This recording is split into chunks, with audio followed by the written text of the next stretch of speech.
ಹುಲ್ಲುಧಾನ್ಯವಾದ ಗೋಧಿಯು ಲೋಕದ ಒಂದು ಪ್ರಮುಖ ಮುಖ್ಯ ಆಹಾರವಾಗಿದೆ. ಜಗತ್ತಿನಲ್ಲೇ ಅತಿ ವಿಸ್ತೃತ ಪ್ರದೇಶದಲ್ಲಿ ಬೆಳೆಯುವ ಧಾನ್ಯವಿದು. ಪಶ್ಚಿಮ ಏಷ್ಯಾದ ಜನರು ಕ್ರಿಸ್ತಪೂರ್ವ 21,000 ಎಂದರೆ 23,000 ವರ್ಷಗಳ ಹಿಂದೆ ಕಾಡು ಗೋಧಿಯನ್ನು ನಾಡುಗೋಧಿ ಮಾಡಿ ಬೆಳೆಸತೊಡಗಿದ್ದಾರೆ.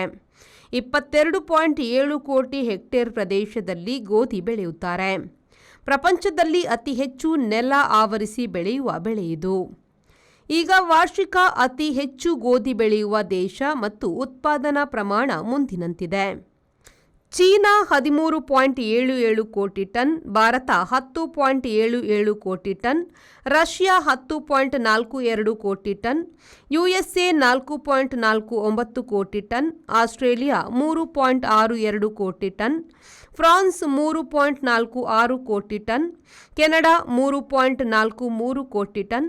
ಇವು ಪ್ರಮುಖ ಗೋಧಿ ಬೆಳೆಯುವ ದೇಶಗಳಾದರೆ ಲೋಕದಲ್ಲಿ ವಾರ್ಷಿಕ 80.84 ಕೋಟಿ ಟನ್ ಗೋಧಿ ಬೆಳೆಯಲಾಗುತ್ತದೆ. ಭಾರತದಲ್ಲಿ ಅತಿ ಹೆಚ್ಚು ಗೋಧಿ ಉತ್ತರ ಪ್ರದೇಶದಲ್ಲಿ ಬೆಳೆಯುವರು. ಇಲ್ಲಿನ ಕೃಷಿ ಭೂಮಿಯ 35% ಗದ್ದೆಗಳಲ್ಲಿ ಗೋಧಿ ಬೆಳೆಯುವರು. ಮಧ್ಯಪ್ರದೇಶ, ಪಂಜಾಬ್, ಹರಿಯಾಣ, ರಾಜಸ್ಥಾನಗಳು ಭಾರತದ ಇತರ ಪ್ರಮುಖ ಗೋಧಿ ಬೆಳೆಗಾರ ರಾಜ್ಯಗಳಾಗಿವೆ.